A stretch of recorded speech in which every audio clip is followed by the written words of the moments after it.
अस्सलाम वालेकुम नाज़रीन, मैं हूं अज़हर फारूक अपने YouTube चैनल के साथ। इस चैनल को सब्सक्राइब करें, लाइक करें और शेयर भी करें ताकि बर वक्त आप तक तमाम तर खबरें पहुंचती रहे। खबर यह है कि हुकूमत बिलाखिर तैयार हो गई है तौहीन अदालत का मुकाबला करने के लिए।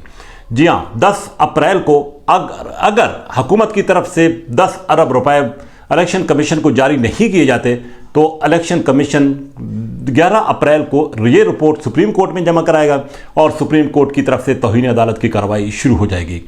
ये एक बहुत नाजुक और अहम मरहला आ पहुंचा है। अगरचे एक तरफ हुकूमत के मुख्तलिफ वज़रा चीफ जस्टिस उमर अता बंदियाल पर मुतालबा कर रहे हैं, उनसे मुतालबा कर रहे हैं कि वो फौरी तौर पर मुस्ताफ़ी हो जाए, लेकिन दूसरी तरफ सुप्रीम कोर्ट ने जो पाबंद कर रखा है कि 10 अप्रैल तक इलेक्शन कमीशन को 10 अरब रुपए जारी किए जाए, यानी कि 21 अरब टोटल देने तो है लेकिन कम अज़ कम 10 अरब जो है वो जारी किए जाए। अब देखना यह है कि इस हवाले से हुकूमत क्या करती है, लेकिन हुकूमती हलकों का ये दावा है और ज़राए भी ये बता रहे हैं कि हुकूमत 10 अरब रुपए देने के लिए तैयार नहीं है। टोटल 21 अरब देने हैं।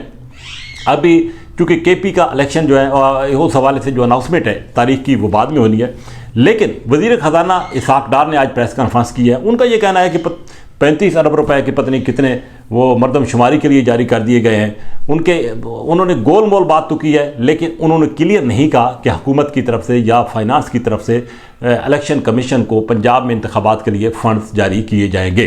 लेकिन ख़बर यह है कि हुकूमत ने यह फ़ैसला कर रखा है कि ये इंतखाबात भी नहीं होने और ये फ़ंड्स भी जारी नहीं होने, तो इसका खमियाजा जो है वो वज़ीर आज़म शहबाज शरीफ भुगतेंगे।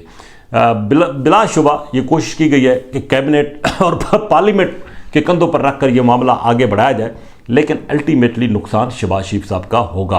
पहले यूसुफ रज़ा गिलानी सुप्रीम कोर्ट की तरफ से इसी तरह की एक सज़ा के मुर्तकिब हुए हैं और वो नाअहल हो गए थे 5 साल के लिए। तो अब तैयार रहे जी शहबाज शरीफ साहब, अगर इलेक्शन कमीशन को पैसे नहीं देते तो ये सज़ा भुगतने के लिए। ये हकीकत है कि अगर इंतखाबात हो जाते तो इसमें हर्जी क्या थी, लेकिन हुकूमत इंतखाबात कराना नहीं चाहती। हुकूमत को पता है कि अगर इंतखाबात हो गए तो उसके लिए मुश्किलात बढ़ेंगी। 37 हल्कों में जब इंतखाबात ज़मीनी हुए हैं तो PTI ने 30 हल्के जीत लिए और 7 हल्के सिर्फ PDM के हक में आए।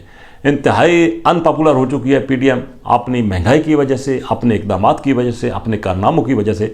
यही वजह है कि वो इंतखाबात से भाग रही है। लेकिन कब तक?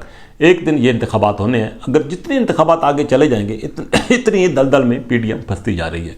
ये अलग बात है कि पैसे की रेल पेल बाहर से आए, बड़ी तादाद में पैसा है और आवाम को कोई रिलीफ मिले, लेकिन उसके आसार जो है फिल वक्त नज़र नहीं आ रहे, क्योंकि आखिर अक्टूबर में तो इंतखाबात होनी ही है। अगर अक्टूबर से आगे कोई जाते हैं तो एक अलग बात है, लेकिन फिल वक्त जो बड़ा चैलेंज इस वक्त हुकूमत को दरपेश है वो 10 अप्रैल की तारीख का है कि पैसे इलेक्शन कमीशन को मिलते हैं या नहीं, वरना हुकूमत जो है वो तैयार रहे इलेक्शन कमीशन की शिकायत के लिए। इलेक्शन कमीशन फौरी तौर पर सुप्रीम कोर्ट में शिकायत करेगा और उमर अता बंदियाल जो इस वक्त पहले ही बड़े बिफरे पड़े हैं हुकूमती इल्ज़ामात की वजह से, बयानात की वजह से, वो फिर यकीनन अपना आइन और कानून के मुताबिक कोई नया रास्ता जो है तौहीन अदालत का निकालेंगे और उसके नतीजे में शहबाज शरीफ साहब की कुर्बानी जो है वो मुमकिन हो सकती है।